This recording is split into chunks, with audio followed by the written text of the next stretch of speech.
If you had told me a year ago that I'd be writing this post, I probably would have laughed. I used to think stories like this only happened to people with chaotic families or reality TV levels of dysfunction. But I guess when money, pride, and jealousy all end up at the same dinner table, it's only a matter of time before someone flips the whole thing over. My name's Kevin, I'm 29, and this all started because I wanted to do something nice for my dad. He's a good man. Not perfect, but solid, dependable. The kind of guy who never bought himself anything over $50 unless it was for the family. He wore the same watch for 18 years, drove a beat-up old Honda Civic until the tires were balding and the AC wheezed like a smoker, and still found ways to surprise us with new bikes at Christmas or last-minute beach trips when we were kids. He worked 2 jobs for most of my childhood, warehouse forklift by day, diner cook on weekends. All that so my younger brother Jason and I could go to good schools and not worry about stuff he had to worry about when he was our age. I got lucky in life. Worked hard. Yeah, but I also caught a few breaks. A startup I joined right out of college took off, and I cashed out with stock options that made my head spin. I didn't go crazy with the money. No sports cars or watches or celebrity nonsense. But I always knew that when the time was right, I wanted to get something for my dad. Something huge. Something that would make up for all those years he shrugged off his own wants so we could have everything. And that something ended up being a 2023 Porsche 911 Carrera GTS. Midnight blue, tan leather interior, manual transmission because the man insists real cars have sticks. This wasn't just a luxury car, it was his dream car. I'd heard him mention it once in passing, years ago, when one drove by us at a red light. That's the one, he said under his breath, like a kid whispering about a toy he knew he'd never get. I never forgot. So I bought it. Paid cash. No loan, no lease. Had it delivered right to his driveway on his birthday with a giant red bow on top, like something out of a commercial. His reaction? I wish I could bottle that moment and keep it forever. He just stood there, eyes wide, hand over his mouth like he couldn't breathe. Then he looked at me, blinking back tears, and said, "You shouldn't have." But I did, because he deserved it. We spent that whole day going for a drive down the coast. I let him take the wheel the entire time. The man was giddy, like, laughing randomly as we rounded corners, pointing out every feature on the console, even praising the way the car smelled. He looked 20 years younger in that driver's seat. Now, here's where I have to explain a bit about my brother, Jason. He's 26, and if I had to sum him up in one word, it would be frustrated. He's not a bad person, per se. But he's got this chip on his shoulder the size of a truck. He's the kind of guy who'll get mad if someone else orders the same drink as him, like they're trying to copy him. Always sees himself as the underdog, the overlooked one, even though we were raised the same way, in the same house, by the same parents. Jason and I haven't exactly been close for the past few years. We talk, sure. Family dinners, birthdays, the usual. But there's tension. Always has been. I think it started after college. He struggled to find steady work, bounced between retail and short-lived gigs in marketing, while I climbed fast in the tech world. Every time I got a promotion, he'd make some passive-aggressive comment like, "Must be nice to have connections," or "Some of us have to actually earn stuff." I never rubbed anything in his face. I kept things low-key, but I could feel the resentment simmering under the surface, like he was waiting for an excuse to boil over. When I bought the Porsche, I didn't expect him to be thrilled, but I didn't expect what actually happened either. At first, he played it cool. At Dad's birthday party, he gave me a half smile, a backhanded compliment. Wow, man. Real subtle. Gotta love a gift that screams, "Look at me." I laughed it off. So did Dad. But I noticed he didn't come outside once to look at the car. Not even for pictures. Later that night, I overheard him talking to our cousin in the kitchen, voice just low enough to think I wouldn't hear. He always has to one-up everyone. Like, "Congrats, you're rich." We get it. I told myself to let it go.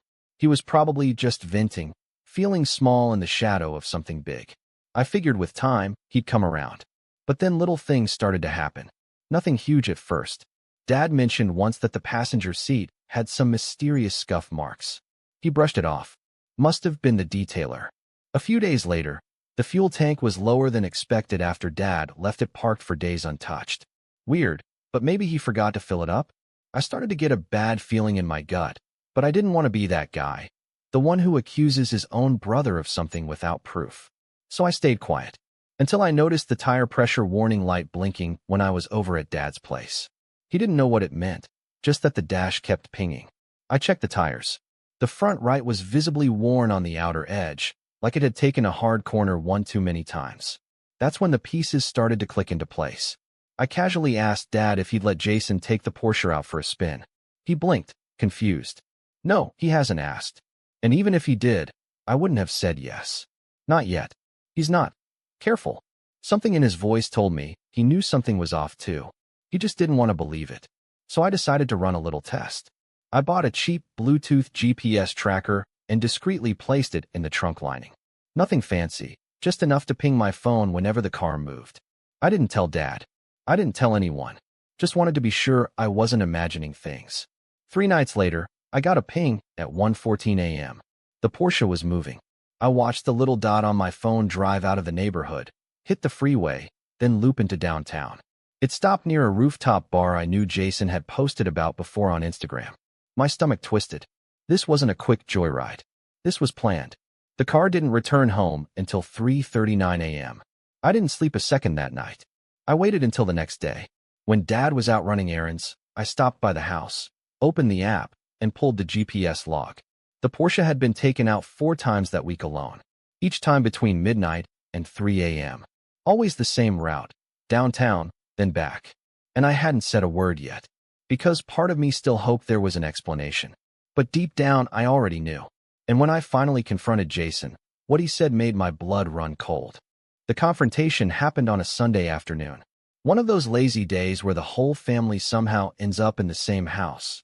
Dad barbecuing in the backyard, Mom making lemonade in the kitchen, and Jason sprawled across the living room couch like he owned the place, glued to his phone, legs dangling over the armrest.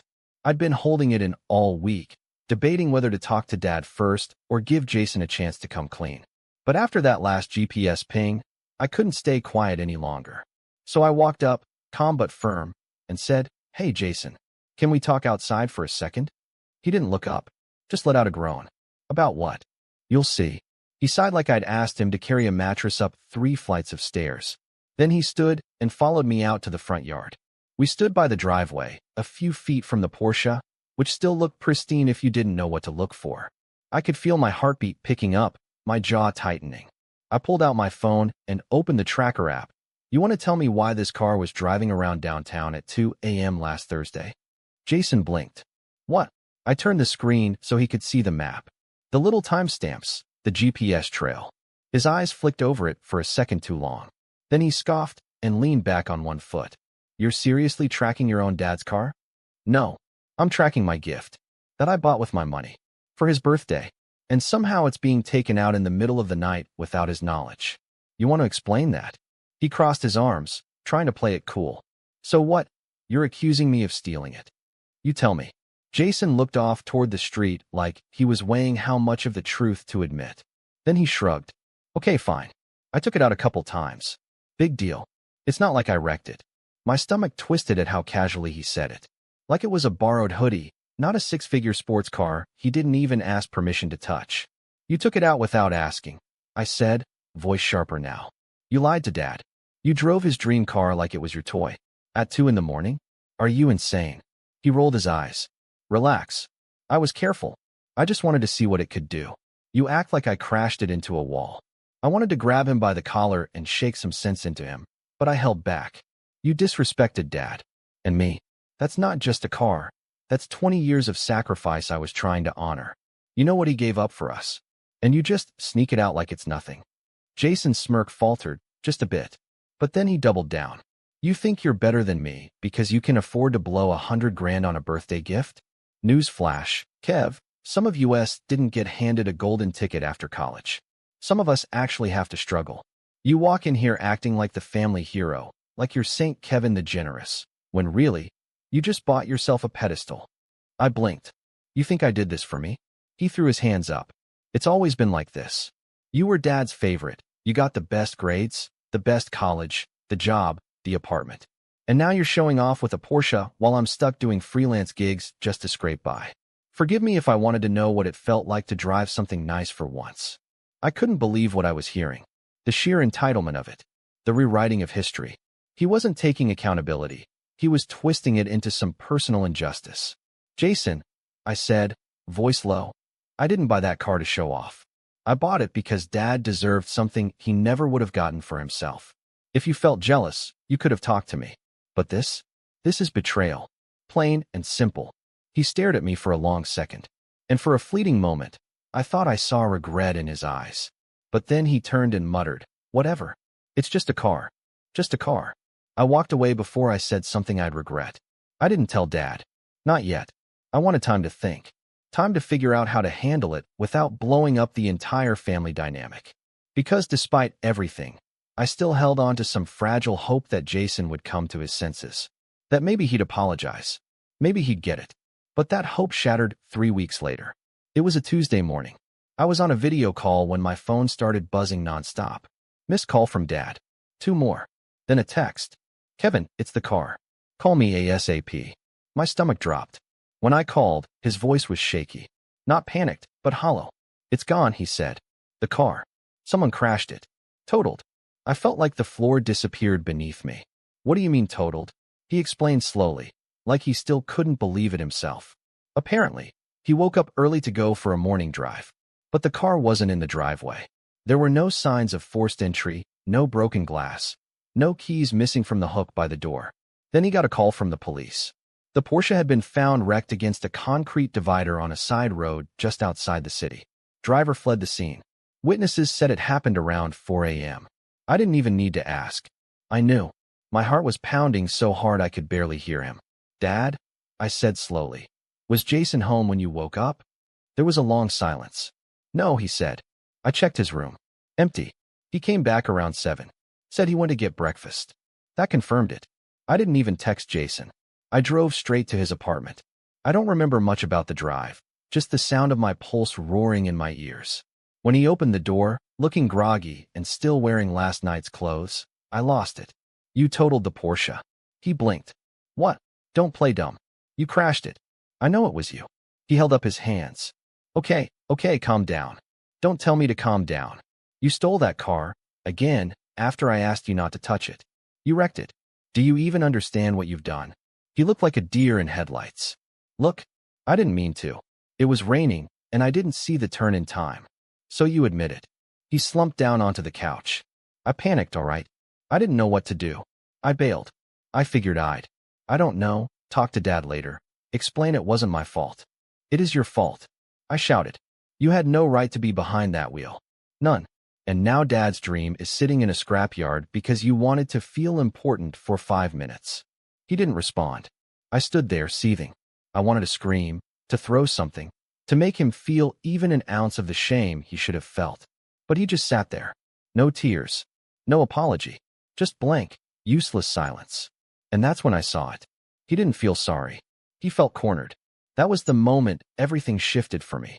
That was the moment I stopped seeing him as the brother I grew up with and started seeing him for what he really was. A selfish man who thought consequences were optional, as long as he could spin the story afterward. I left without another word. Back at Dad's house, he was still sitting on the porch, looking like someone had punched a hole through his chest. I sat next to him. Neither of us spoke for a long time. Finally, he said, I love that car. Not because of what it was, but because of what it meant. I know. He nodded. I always thought Jason just needed more time to figure himself out. But now, I don't know. Maybe I enabled it. That hit me harder than anything else. Because Dad blaming himself? That wasn't fair. He didn't raise Jason to be like this. Jason chose this path. Over and over. I could have let that be the end of it.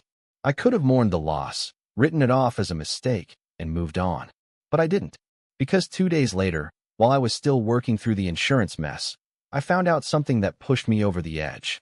I was scrolling through Instagram, not even thinking about it. Just muscle memory at that point. And there it was, Jason's story. A video taken the night before the crash. Inside the Porsche. Music blasting. Him laughing with 2 friends. Revving the engine like he was in a race movie. And the caption? Living like a king. That was it. That was the moment I decided he was going to pay. Not just figuratively. Literally. And when I was done, he'd learned that sometimes, kings fall hardest when they build their castles on stolen ground. The week after I saw Jason's Instagram story felt like a fog I couldn't walk out of. I wasn't just angry anymore. I was hollow. I'd been robbed, not just of money or metal, but of something deeper. That car had been a symbol, a thank you, a way to repay Dad for everything he gave us. And Jason had turned it into a toy, wrecked it, then laughed about it online like it was a joke. I didn't show Dad the story. He didn't need that pain. But I saved the video, just in case. The insurance company, of course, wasn't happy. Since the registered owner was Dad, and he wasn't the one driving, or even aware the car had been taken, the process became a slow, bureaucratic nightmare. They needed police reports, proof of unauthorized use, statements. And even then, there was a real possibility they'd deny the claim. Joyriding by a family member isn't always covered. That meant Dad could be on the hook for tens of thousands in damages on a car he never misused and didn't even get to enjoy. I knew what this would do to him. I knew how much guilt he already carried. So I stepped in, took over the process, hired a lawyer, and started building a case that placed every bit of blame where it belonged, Jason. But while that fight dragged on in the background, my life started to unravel. The stress seeped into everything. My work performance tanked. I missed meetings, fumbled presentations, couldn't concentrate. I started snapping at friends, canceling plans, ghosting people who asked if I was okay. I told myself I was just handling things, that once it all settled, I'd be fine. But I wasn't fine. One night, I was sitting alone in my apartment, empty takeout box beside me, laptop open but untouched, when I got a call from Mom. She'd been quiet through all of this, supportive in her own way, but reserved. That night, though, she sounded different. "Kev," she said gently, "your dad won't say it, but he's not doing great." I swallowed hard. "I know. He's not angry at you," she added. "Just sad. Defeated. I've never seen him like this. He hasn't driven since the accident. Won't even get behind the wheel of the Corolla." That hit harder than I expected. Dad had loved driving. It was his escape, his therapy, and now he was afraid to even touch a steering wheel? "Maybe you should come over," she said. "Not to talk about Jason. Just come have dinner." I did. That Friday, I showed up with groceries and cooked him one of his favorites, lemon pepper chicken with roasted potatoes, the way he used to make it when Mom worked late. He barely spoke at first, but after a while, the silence softened. We talked about dumb movies, neighborhood gossip, football, and for the first time in weeks, I saw a flicker of light in his eyes. That dinner became a weekly thing, then twice a week. I started working from their place occasionally, helping Dad with little home repairs or errands. It didn't fix everything, but it helped. And slowly, I started to feel a little less broken myself. Meanwhile, Jason? He disappeared. No calls, no texts, no family dinners. He ghosted us all like he'd never existed. I assumed he was embarrassed, or just cowardly. I didn't care. He'd made his choices. But then Mom found out from one of her church friends that Jason had been bragging to people, telling them his idiot brother overreacted about a stupid car, and that the insurance would cover it anyway. He even hinted that I'd probably buy Dad another one because I love playing savior. That's when something shifted in me again. The rage was still there, sure, but now it was cold, focused. I started planning. First, I dug into Jason's finances. I still had access to some shared family records from years ago, stuff we'd used to co-sign loans for him when he was trying to build credit. I found out he was behind on payments for a used BMW he'd financed 2 years ago. Credit cards maxed. One account sent to collections. Rent overdue by a month. He was broke. And cocky. A dangerous combo. Next, I called my lawyer and asked what my legal options were. We reviewed the police report, the Instagram video, the GPS logs. The lawyer nodded slowly, tapping a pen against his notepad. "You've got a strong civil case," he said. "Especially if your dad signs an affidavit stating he never gave permission." "He will." We filed a lawsuit for damages. Not just for the totaled vehicle, but for fraud, unauthorized use, and the resulting emotional distress inflicted on Dad. It was a long shot for full compensation, but it wasn't about the money anymore. It was about the message. But I didn't stop there. While all that churned in the background, I focused on rebuilding. I took a leave of absence from work, officially for mental health reasons. At first, I felt guilty, like I was slacking. But truthfully, I needed it. I started going to therapy twice a week. For the first time in my life, I admitted out loud how much pressure I'd felt being the good son, the responsible one, the unspoken glue in a family full of cracks. I talked about how I'd buried my resentment every time Jason got a free pass, every time he played victim and still ended up with sympathy, while I carried the weight in silence. It was cathartic, painful, but real. My therapist asked me once, "When's the last time you did something for yourself?" I didn't have an answer, so I made a list, not of tasks, but of things I'd always wanted to do but kept putting off. Small things, personal things. Get back into photography. Learn to cook something new every week. Start running again. Reconnect with old friends. I bought a used DSLR camera and started going on weekend photo walks. Urban stuff, mostly, alleyways, graffiti, odd little pockets of the city people overlooked. It gave me peace, focus, a sense of control I hadn't felt in months. And with that came clarity. One evening, after a particularly long run through the park, I found myself sitting on a bench, drenched in sweat, staring up at the orange streaks of sunset. My phone buzzed. It was Dad. Just one sentence. "Thanks for not giving up on me." I stared at it for a long time. And for the first time since this whole mess started, I cried. Not out of sadness, but relief.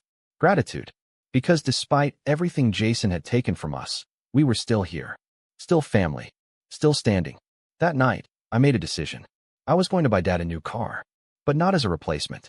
That Porsche was a moment, and nothing could truly replicate it.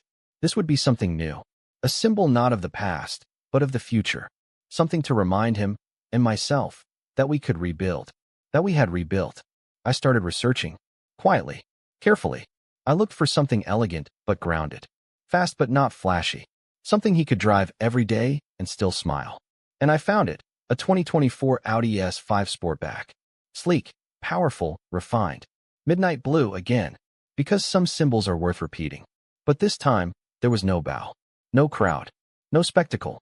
Just me pulling into the driveway one morning, keys in hand, and Dad stepping out onto the porch, confused. "What's this?" he asked, walking up. I handed him the fob. "Yours." His brow furrowed. "Kevin, it's not about the Porsche," I said. "It's about you. Still you. Still worth it." He didn't cry this time. But he didn't have to. I could see everything in his face. The weight lifting, even just a little. And then, just as he started walking around the car, admiring the lines, the mail arrived. An envelope, hand-delivered. Thick paper. My name embossed on the front. It was from Jason. Inside was a single sheet of paper. A note, scrawled in his handwriting. "Hope you're happy. You ruined everything. I'm done trying to fix this." And behind it, a copy of the lawsuit. Stamped. Served. He was officially contesting it. Which meant everything was about to get messy, eh? But I wasn't afraid. Not anymore. I'd already hit bottom. And I'd already started to rise. Now, it was time for him to fall. The lawsuit filing shook Jason harder than he expected. Maybe he thought I was bluffing. Maybe he assumed Dad would convince me to drop it. But when he got served officially, with his full legal name stamped on the envelope, things stopped feeling like a family squabble and started feeling like what it really was, a war. He called me that night.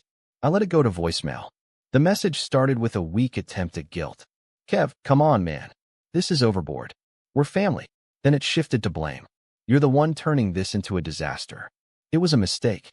You seriously want to drag me through court for a car?" And finally, desperation. "If you drop the suit, I'll do whatever you want, all right? Just don't let this ruin everything." But it already had.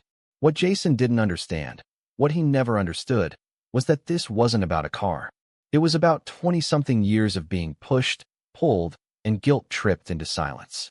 It was about watching my dad, the strongest, kindest man I knew, walk around like he was the one who failed. It was about crossing a line and laughing as you stood on the other side, daring someone to hold you accountable. Well, I was holding him now, and I wasn't letting go. After that voicemail, I started building. Not just legally, but emotionally, socially, strategically. First, I met with my lawyer again, this time with Dad present. It wasn't easy to get him to come. He didn't want to choose sides. But I told him, gently, that this wasn't about favoritism, it was about truth. About protecting what was right. Dad sat through most of the meeting in silence, hands folded, eyes down. When my lawyer asked if he'd be willing to submit a written affidavit stating he never gave Jason permission to drive the car, Dad hesitated. "Are you sure about this?" he asked me quietly. "I'm sure." He looked tired. Not physically, something deeper. But after a long pause, he nodded. Then so am I. That moment felt like turning a key in a locked door. Like something between us had finally realigned. With his affidavit and the police report in hand, our case became much stronger. My lawyer said we had a solid shot at partial reimbursement, plus potential damages if the judge saw fit. More importantly, it meant Jason would finally face consequences. Not jail time, but a serious financial reckoning. Still, lawsuits take time. Months, sometimes years. So while the legal wheels turned slowly, I worked on something faster. Something more surgical. I started with my Uncle Richard. He's Dad's older brother. A no-nonsense kind of guy who runs a mid-sized auto repair chain in the city. He's always had a soft spot for me, mostly because I helped him revamp his business's online scheduling platform a few years back. So when I showed up at his shop one afternoon with a coffee and a favor, he raised an eyebrow, but listened. "I need to know if Jason's been around," I said, asking for help with the car or talking about anything related to the crash. Uncle Richard scratched his jaw. He came in a week after the accident. Wanted to know how much it would cost to quietly fix some suspension damage. Didn't say what car, just asked hypothetically. Seemed twitchy. "Did he mention anything about me? Or Dad?" "Only that you were being dramatic, and that the whole thing would blow over if you weren't so stuck up." I exhaled slowly. He still thinks this is a game. "Well," Richard said, folding his arms, "maybe it's time someone showed him how games end." He didn't say more, but I could tell he was on my side. Next, I reached out to an old friend of Jason's, Noah. They'd grown up together, but drifted apart after high school. Noah and I had always been friendly, and I'd heard he was working freelance in graphic design now. I offered to buy him lunch. Over burgers and fries at a downtown diner, I laid it out. "I'm not asking you to spy or betray anyone. I just need to know, what's Jason saying about all this?" Noah hesitated, then sighed. "Look, man, I haven't talked to him in a while, but he called me 2 weeks ago, asking if I knew any affordable lawyers. Said his psycho brother was trying to bankrupt him." I raised an eyebrow. "Psycho?" "His words, not mine," Noah said quickly. He also said something about faking documents. Like maybe claiming he had permission to drive the car, or that it was a gift to him. I stared at him. "You're sure?" He was venting, rambling.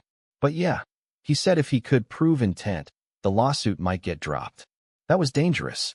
Because while Jason wasn't exactly brilliant, he was slippery. If he could convince a judge that I'd gifted the car to both Dad and him, or that we had some sort of verbal agreement, the case could get muddied fast. So I needed proof. Not just of the theft, but of his mindset. Enter Plan B. I went home, pulled up the Instagram video he'd posted the night of the crash, and started screen recording. Then I dug through his profile and took screenshots of every post, every comment, every flex, where he mentioned the Porsche like it was his. I also pulled GPS logs from the tracker I'd installed, organized the timestamps, and paired them with text logs I'd sent Dad during those nights. The ones where I asked if he'd driven the car, and he said no. I compiled everything into a clean, chronological PDF and gave it to my lawyer. "This," I said, "is who we're dealing with." He whistled softly. "This is damning. Good." But the biggest move came next. I started reaching out to Jason's landlord, utility companies, and even a few debt collectors listed on his credit report, which I'd accessed through an old family-linked credit monitoring account we both forgot existed. I didn't impersonate anyone. I didn't break laws. But I asked questions, very specific ones, about payment plans, timelines, delinquency notices. The picture I painted was bleak. Jason was 3 months behind on rent. He owed nearly $6,000 across multiple credit cards. His BMW had been repossessed last month, and his phone line was flagged for possible disconnection. It was all falling apart, which is exactly what I needed. Because I had a plan. If I could time everything right, the lawsuit, the evidence, the financial pressure, I could force him into a corner. Not out of cruelty, but justice. And once he was there, I'd give him a choice. Pay what you owe, or lose everything else you're clinging to. But I wasn't done. Because one thing still bugged me. That Instagram video.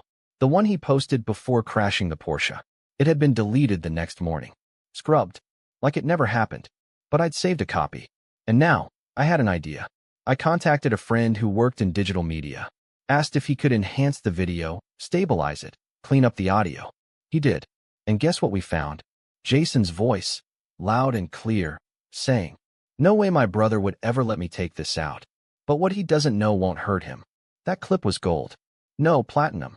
I had it time-stamped, watermarked, and submitted as part of our legal discovery package. And still I waited. Quiet. Patient. Because the setup wasn't complete until one final piece fell into place. It happened the following week, when I went to drop off groceries at my parents' place. Dad was in the backyard, fiddling with the garden hose. When he saw me, he waved me over. "Got a letter today," he said. "From Jason." My stomach tightened. What did it say? He handed it to me without a word. It was short. Sloppy handwriting. No return address. "Dad, I know Kev's feeding you lies. I never meant to hurt you. Please don't testify. I can't handle court. I'm broke. I'm scared. Please just tell them I had permission and this can all go away." He read it too, and he looked so tired. But when he met my eyes, there was steel in his voice. "I'm not lying for him," he said. "Not this time." And that was it. The setup was complete. The car was gone. The story was told. The truth was documented. All that remained was the fallout. And I was ready to watch it unfold. The court date was set for the second Tuesday in May. It had been nearly 6 months since the crash, but it felt like 6 years. So much had changed since that night. Inside me, inside my family, inside our relationships. The man I was back then, furious, reactive, flailing to keep the family from falling apart, had been replaced by someone sharper, quieter, more resolved. I wasn't seeking drama anymore. I wanted justice. Clean, deliberate, and undeniable. Jason tried to delay the hearing twice. Claimed illness. Claimed his lawyer needed more time. Claimed emotional distress. The judge wasn't moved. We had evidence, dates, signatures, timestamps.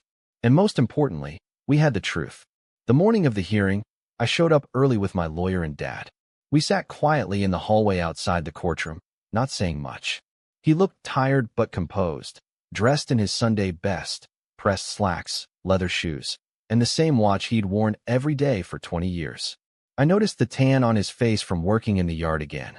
He'd started driving again too. The new Audi had finally become part of his routine. It wasn't the Porsche, but it was his. And no one had taken that from him. Jason arrived 20 minutes late, eyes sunken, suit wrinkled like it had been crumpled in the back seat of someone else's car. He had a public defender with him, probably because every other lawyer had demanded a retainer he couldn't afford. I didn't look at him when he walked past, and he didn't look at me. Inside the courtroom, everything felt smaller than I imagined. No dramatic chandeliers, no echoing gavel strikes. Just a room with beige walls, flickering fluorescent lights, and a judge with no patience for excuses.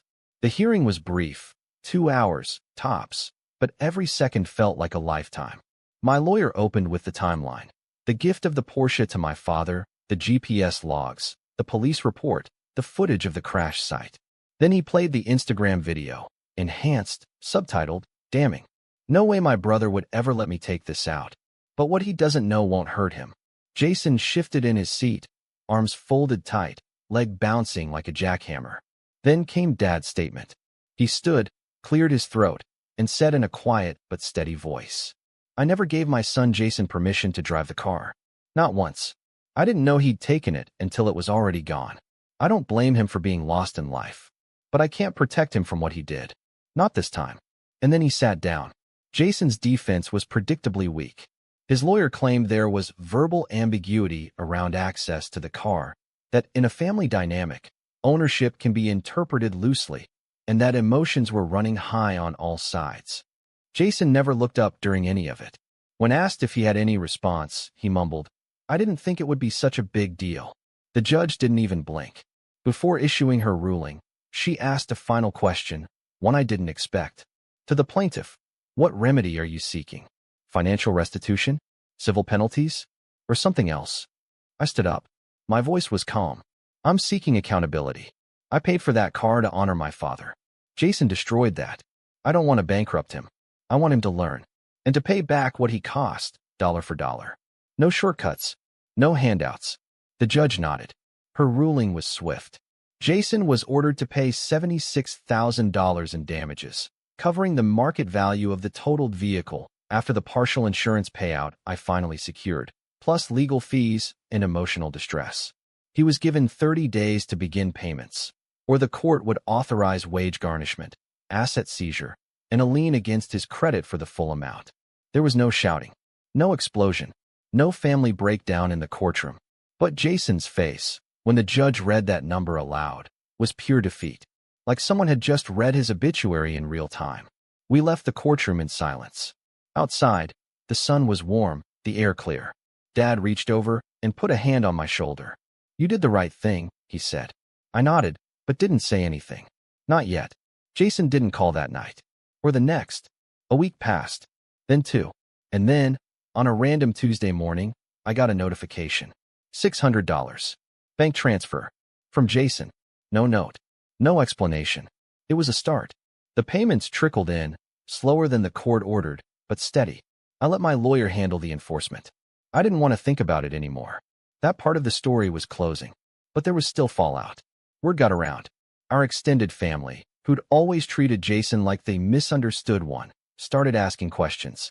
At first, he tried to spin it. Kevin exaggerated everything. Dad overreacted. But the evidence was out there now. The video. The wreck. The ruling. You can't lie your way out of a legal judgment. At our cousin's wedding that summer, I walked in and saw Jason sitting alone at a side table, scrolling his phone, looking like a ghost of the guy he used to pretend to be. A few people gave him polite nods. Most avoided him altogether. I didn't speak to him, but I wasn't angry. I was done. In the months that followed, life finally settled into something normal again. I got back into work, slowly but surely. The late-night stress was gone. The therapy sessions became less frequent. Dad and I went for drives again. Nothing flashy, just weekend trips to the coast, stopping at quiet diners like we used to.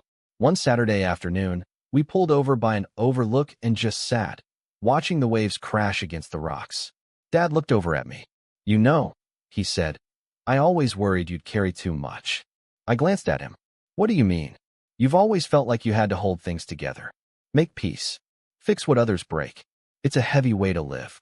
I didn't respond right away. Just listened to the gulls circling overhead. "I guess I got tired of fixing," I said finally. "Some things need to break, or they'll never change." He nodded. "And sometimes, you have to let them stay broken." The wind picked up. We sat there for a while longer, saying nothing. Later that evening, I got a final message from Jason. "Hope you're happy. I lost my apartment. My credit's trashed. Can't even get a loan for a used car. You win." I stared at the message for a long moment, then deleted it. Because I didn't win. I survived. I protected what mattered. And that wasn't revenge. That was justice. And as I stood in the kitchen later that night, watching Dad walk in from the garage with grease on his hands and a smile on his face, I realized something. You don't get to choose your family, but you do get to choose what you tolerate. And me? I chose peace over silence. And the sound of that engine, purring steady in the driveway, was louder than any apology Jason never gave. Some lessons come with a price tag. Jason just didn't know the bill had his name on it. Yeah. Impervious to con. Dude, let me tell you something. I have been in a few cults. Like, I get sucked in all the time by shit. I'm not embarrassed to say it. I'm highly susceptible to propaganda. Me too. I think everybody is. That's why it works. I mean, I don't buy into all of it, obviously, but it's quite a bit. Well, it's like a lullaby. It's like a sweet fairy tale. You hear it and you're like, oh my God. You know when I really wanted propaganda? What? Right after September 11th. Oh, hell yeah. I was ready. Give me a whiskey drinking, cigar smoking politician in a room. Fuck yeah. Like laying out, some red meat eating guy laying out maps. We're going to go over there and fuck these people up and this shit ain't happening again. All right. And that's scary. Check this out. I saw an article about someone calling bullshit on Ghost Murmur, and they said that in the post articles, this was actually listed as what the pilot had. And it even says it in this article here. So the successful rescue of this U.S. F-15E Strike Eagle navigator over southwestern Iran highlighted one of the most advanced tools in modern combat search and rescue, the Combat Survivor Evader Locator. Manufactured by Boeing, it's a compact 800-gram device integrated into a pilot's survival vest. It remains attached after ejection, continuously transmitting encrypted location data and preloaded messages such as injured or ready for extraction. These signals use rapid frequency hopping and ultra-short bursts, making detection by enemy electronic warfare systems extremely difficult. He was going into how the explanation of what this technology is and what they described it doing don't really match up. Yeah, they were. With the Ghost Murmur Yeah, thing? with Ghost Murmur, Right. because it's using something Ghost diamond Murmur. quantum. Ghost Murmur technology. sounds. There's part of me that's going, I don't buy that one. That one gives me like, nah, You're right. I don't think you can God do that. damn I it. think you're bullshitting. You're right. There's also a thing where Hegseth said that like the first message this guy sent was God is good. No, he didn't say I that. believe he did. Please search that. I think that's what he said. I think that's what he said. That was the first message, which, by the way, I might say that if they're coming to rescue me. That's true. True. Or praise Jesus. But also, what concerns me, That's Allah Akbar. God as a is good. person who admires the work of Jesus Christ, Yes. what concerns me is there is an increasing amount of talk among a lot of these guys that are in the service of them being told shit that's like right out of a Charlton Heston movie. Yeah, man. Yeah, like the one guy that said that Trump was anointed by Jesus Christ and that this was to bring the Armageddon Yeah. so that Jesus comes back. Jesus. Yeah, the guy said it with a big creepy smile on his face, apparently. So what is he saying? His first message was simple, and it was powerful. He sent a message, God is good. In that moment of isolation and danger, his faith and fighting spirit shone Okay. through. You see, Ugh. Jesus, Okay, Lord in the heaven. Jessica Lynch story. Always Jesus, Lord in history repeats itself. Well, it doesn't repeat itself, but it rhymes. Who said that? That's Mark Twain. That's right. That's Mark Twain. That's right. Isn't that the same statement? Yeah. It's Yeah, that's Allah. what he said. Yeah. Yeah, Allah is the greatest. Yeah. The interesting thing is like, I believe Muslims